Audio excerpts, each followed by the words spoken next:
Selamat malam, salam sejahtera. Terima kasih karena menonton channel Nazilin Unity. Kalau tadi konten saya bercakap tentang spekulasi ataupun tentang pendedahan Anwar Ibrahim, ada pemimpin dalam Perikatan Nasional semasa pemerintahan Perikatan Nasional yang bakal disiasat oleh SPRM. Kali ini yang lebih mengejutkan kita ialah apabila harta ratusan bilion ringgit bekas Menteri Keuangan disiasat. Wow. Ini bertarik 14 Februari hari ini. Yang menjadi persoalan kita ialah tekaan. Kita nak buat tekaan. Siapakah bekas Menteri Keuangan yang mempunyai harta ratusan bilion ringgit ini? Ratusan bilion ringgit. Bayangkan, ini bukan 2 ringgit, 3 ringgit, 4 ringgit, 1 bilion, 2 bilion. Tapi laporan ini kata harta rampasan atau rampasan pula harta ratusan bilion ringgit. Harta ratusan ini berulang-ulang kali saya cakap, mungkin kamu boring, tapi saya sebenarnya macam tidak boleh percaya ada seorang bekas Menteri Keuangan disiasat berkaitan harta ratusan bilion ringgit ini. Ini bukan sedikit, ini banyak. Di mana dia simpan? Nah, itu yang kita nak ulas pada malam ini. Dalam bentuk apa, di mana, dan dari mana dia dapat, itu yang kita akan ulas pada malam ini. SPRM Malaysia, Suruhanjaya Pencegahan Rasuah Malaysia, dilaporkan menjalankan siasatan ke atas seorang bekas Menteri Keuangan. Berhubung penyimpanan harta di luar negara berjumlah ratusan bilion ringgit sehubungan pendedahan Pandora Papers. Rupa-rupanya dalam pendedahan Pandora Papers sebelum ini. Tapi siapa Menteri Keuangan yang dikaitkan dengan Pandora Papers itu? Ini yang betul-betul kita nak tahu. Kan? Kalau sebelum ini Pandora Papers itu macam diam selepas didedahkan oleh Anwar Ibrahim, macam diam begitu saja. Macam tidak dilayan pun. Ada yang kata itu hanya fitnah, itu hanya satu keping kertas yang tiada makna. Tapi syukurlah Anwar Ibrahim betul-betul jadi Perdana Menteri, dan sewaktu beliau mendedahkan Pandora Papers ini tiada orang yang sangat peduli. Tapi kali ini apabila beliau sudah menjadi Perdana Menteri, betul-betul SPRM mengambil langkah tahniah. Kita ucapkan kepada SPRM, syabas kita ucapkan kepada SPRM kerana telah pun menjalankan siasatan ke atas seorang bekas Menteri Keuangan berhubung penyimpanan harta di luar negara berjumlah ratusan bilion ringgit. Wah, ini betul-betul banyak.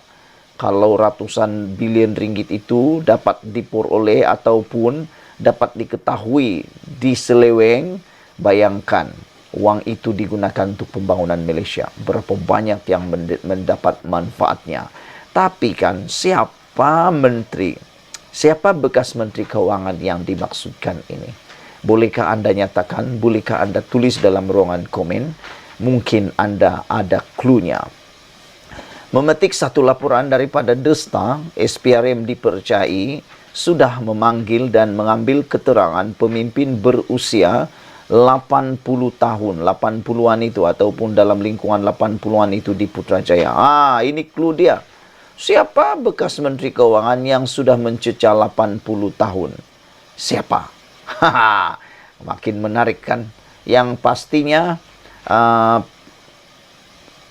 bekas Perdana Menteri, bekas Menteri Keuangan, maafkan saya. Bekas Menteri Keuangan ini berusia 80 tahun. Kalau sudah ada 80-an, maksudnya kita mula hampir tahu siapa orang itu yang memiliki harta di luar negara berjumlah ratusan bilion ringgit ini. Kata SPRM, kita telah memanggil bekas pemimpin itu.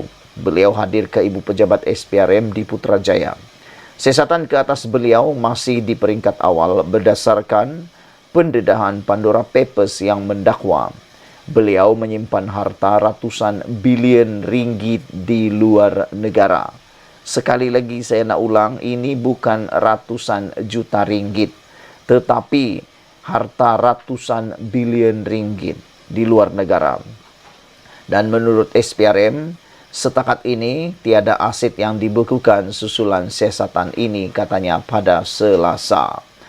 Awani sedang mendapatkan pengesahan SPRM berhubung siasatan berkenan. Data Pandora Papers dilaporkan bocor dan mendedahkan puluhan ketuan negara, kerajaan dan pemerintah dari serata dunia termasuk Malaysia yang didapati menggunakan tempat perlindungan cukai luar pesisir bagi menyembunyikan aset bernilai ratusan juta dolar sepanjang 25 tahun yang lepas. Dalam satu laporan di Agenda Daily, amat mengejutkan kita apabila dengan berterus terang, laporan Agenda Daily ini mengatakan, Daimkah bekas Menteri Kewangan yang dipanggil SPRM isu Pandora Papers? Seorang bekas Menteri Kewangan yang kini berusia 84 tahun dilaporkan telah dipanggil ke Ibu Pejabat Suruhanjaya Pencegahan Rasuah Malaysia SPRM dalam siasatan agensi itu terhadap pendedahan Pandora Papers melibatkan berbilion-bilion ringgit simpanan dalam akaun pesisir pantai. Pandora Papers adalah laporan yang melibatkan kira-kira 600 wartawan daripada media termasuk The Washington Post, BBC dan The Guardian, dikeluarkan pada Oktober 2021 dan berdasarkan kebocoran dokumen daripada 14 syarikat perkhidmatan kewangan di seluruh dunia. Media utama memetik sumber bahawa bekas Menteri Kewangan dan penasihat kerajaan itu dipanggil SPRM pagi semalam untuk menjelaskan aliran wang 12 syarikat luar pesisir yang dimilikinya dan keluarganya. Difahamkan, SPRM sedang menumpukan siasatan dari pelbagai sudut untuk mengesan sama ada aset dan pelaburan yang dilakukan pemimpin dan keluarganya di luar negara adalah hasil daripada projek kerajaan, kata sumber itu. Tambah sumber itu, siasatan SPRM masih di peringkat awal dan setakat ini tiada pembekuan sebarang akaun dilakukan. SPRM masih dalam peringkat mengesan aset-aset yang ada selain meneliti aliran transaksi kewangan syarikat-syarikat offshore yang dikaitkan dengan pemimpin berkenan, jelas sumber itu. Pandora Papers mendedahkan golongan kaya dan berpengaruh dunia termasuk dari Malaysia dan yang mempunyai kekayaan masing-masing dengan menggunakan perkhidmatan offshore.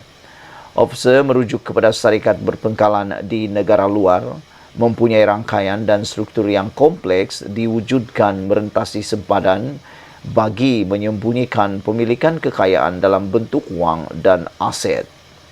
Menerusi pendedahan sama, dua individu daripada Malaysia didakwa antara 336 ahli politik yang memiliki akaun luar pesisir dan terdapat 118 syarikat luar pesisir dengan pemilik berasal dari negara ini.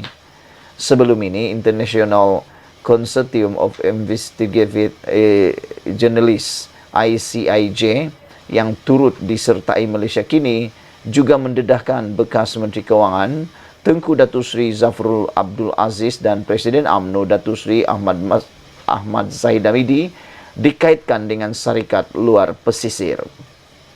Menurut ICIJ dan Malaysia kini, pemilikan akaun luar pesisir atau syarikat didaftarkan di luar pesisir tidak menyalahi undang-undang. Pemilik akaun atau akaun amanah tidak wajib mengisytihar akaun ini kepada lembaga hasil dalam negeri kerana semua dana dipindahkan ke luar negara seharusnya sudah dikenakan cukai. Pada 16 Julai tahun lalu, Datuk Seri Anwar Ibrahim yang ketika itu Ketua Pembangkang menegaskan bekas Menteri Kewangan Tun Daim Zainuddin kini berusia 84 tahun perlu memberi penjelasan berhubung isu Pandora Papers. Malah, Anwar percaya Daim semestinya tidak akan tidur lena seandainya beliau menjadi Perdana Menteri, mengambil kira pendedahan yang akan dibuat berhubung skandal Pandora Papers itu. Sudah tentu Tun Daim Zainuddin orang terakhir yang mahu melihat saya sebagai Perdana Menteri. Saya jelaskan tidak ada perkara peribadi antara kami berdua. Namun saya tahu apa yang berlaku dalam isu Pandora Papers kerana saya mengambil alih Kementerian Kewangan selepas beliau, kata Anwar ketika sidang media selepas Kongres Nasional PKR ke-16 di Pusat Convention Ideal di Shah Alam pada 16 Julai 2022. Sekian dulu untuk kali ini. Jangan lupa tinggalkan komen Anda, tekan butang subscribe. Kita jumpa lagi. Bye-bye.